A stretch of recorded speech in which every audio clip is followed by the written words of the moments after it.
So help me God.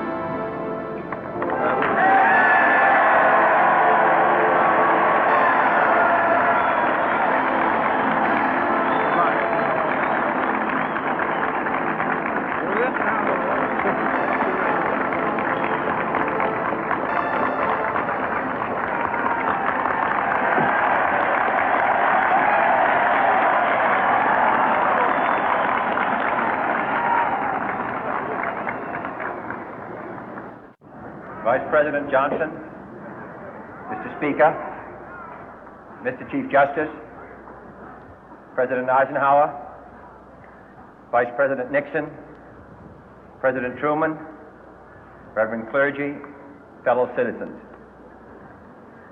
We observe today not a victory of party, but a celebration of freedom, symbolizing an end as well as a beginning, signifying renewal as well as change. For I have sworn before you and Almighty God the same solemn oath our forebears prescribed nearly a century and 3/4 ago.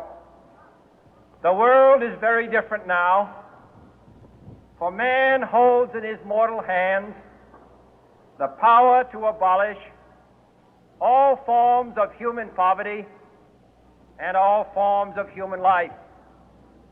And yet the same revolutionary beliefs for which our forebears fought are still at issue around the globe. The belief that the rights of man come not from the generosity of the state, but from the hand of God. We dare not forget today that we are the heirs of that first revolution. Let the word go forth from this time and place to friend and foe alike that the torch has been passed to a new generation of Americans born in this century, tempered by war, disciplined by a hard and bitter peace, proud of our ancient heritage, and unwilling to witness or permit the slow undoing of those human rights to which this nation has always been committed and to which we are committed today at home and around the world.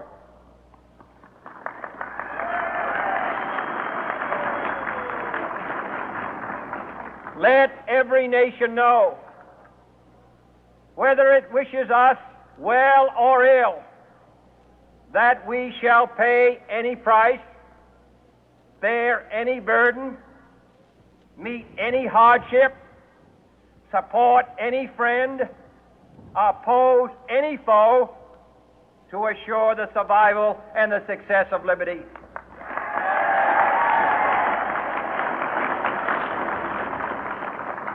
This much we pledge and more. To those old allies whose cultural and spiritual origins we share, we pledge the loyalty of faithful friends. United, there is little we cannot do in a host of cooperative ventures.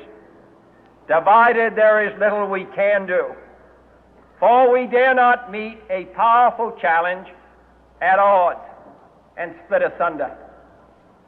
To those new states whom we welcome to the ranks of the free, we pledge our word that one form of colonial control shall not have passed away merely to be replaced by a far more iron tyranny. We shall not always expect to find them supporting our view, but we shall always hope to find them strongly supporting their own freedom, and to remember that in the past, those who foolishly sought power by riding the back of the tiger ended up inside.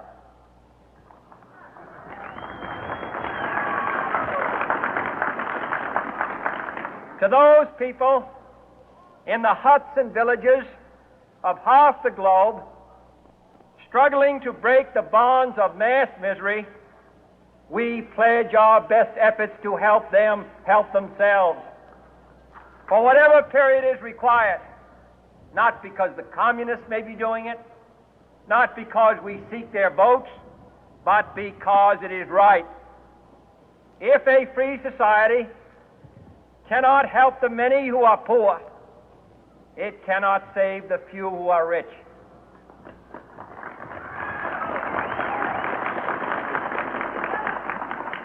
To our sister republics south of our border, we offer a special pledge to convert our good words into good deeds, in a new alliance for progress, to assist free men and free governments in casting off the chains of poverty. But this peaceful revolution of hope cannot become the prey of hostile powers. Let all our neighbors know that we shall join with them to oppose aggression or subversion anywhere in the Americas. And let every other power know that this hemisphere intends to remain the master of its own house.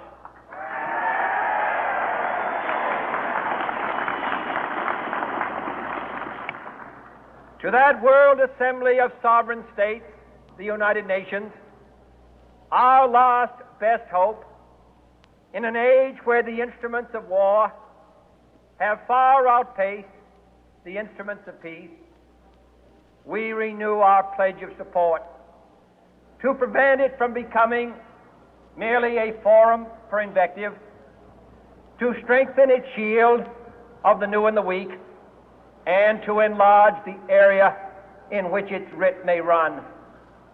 Finally, to those nations who would make themselves our adversary, we offer not a pledge, but a request that both sides begin anew the quest for peace.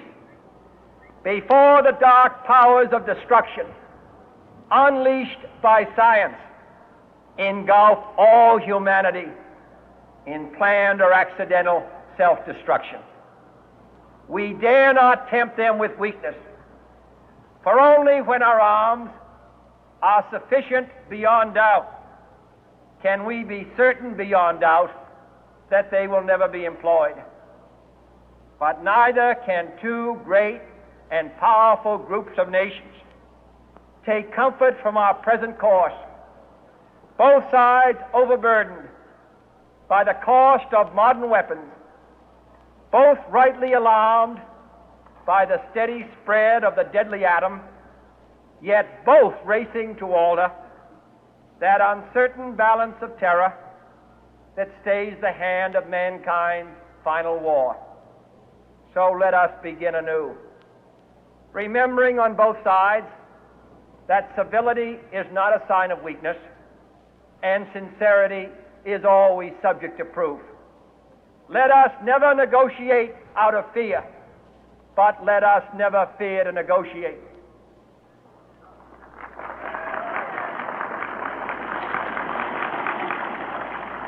Let both sides explore what problems unite us, instead of belaboring those problems which divide us. Let both sides, for the first time, formulate serious and precise proposals for the inspection and control of arms, and bring the absolute power to destroy other nations under the absolute control of all nations.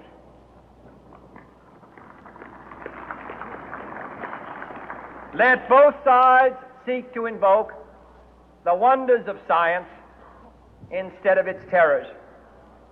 Together, let us explore the stars, conquer the deserts, eradicate disease, tap the ocean depths, and encourage the arts and commerce. Let both sides unite to heed in all corners of the earth the command of Isaiah to undo the heavy burden and let the oppressed go free. And if a beachhead of cooperation may push back the jungle of suspicion, let both sides join in creating a new endeavor, not a new balance of power, but a new world of law, where the strong are just and the weak secure and the peace preserved. All this will not be finished in the first 100 days, nor will it be finished in the first 1,000 days, nor in the life of this administration, nor even perhaps in our lifetime on this planet. But let us begin.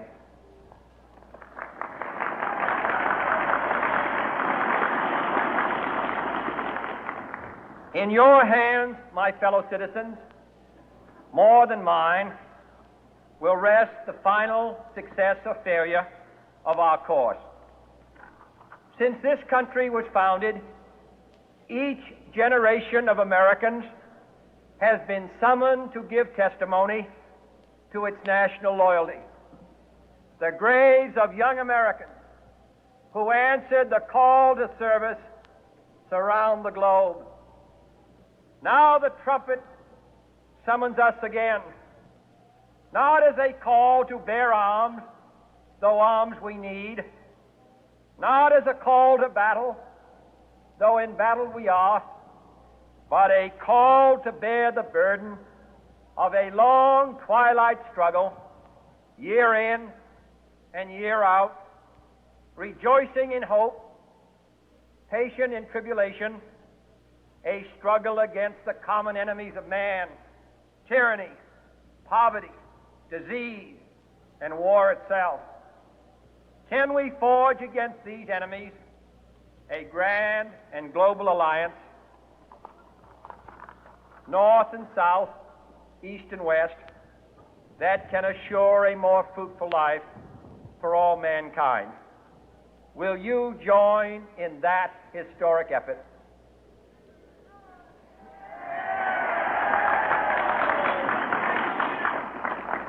In the long history of the world, only a few generations have been granted the role of defending freedom in its hour of maximum danger. I do not shrink from this responsibility. I welcome it.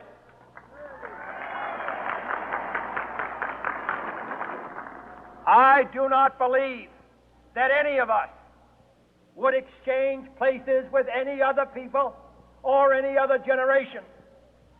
The energy, the faith, the devotion which we bring to this endeavor will light our country and all who serve it. And the glow from that fire can truly light the world. And so, my fellow Americans, ask not what your country can do for you. Ask what you can do for your country.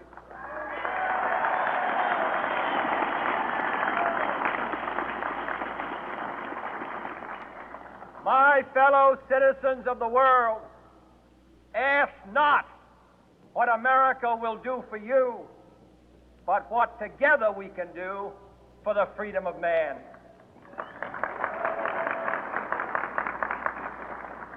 Finally, whether you are citizens of America or citizens of the world, ask of us here the same high standards of strength and sacrifice which we ask of you.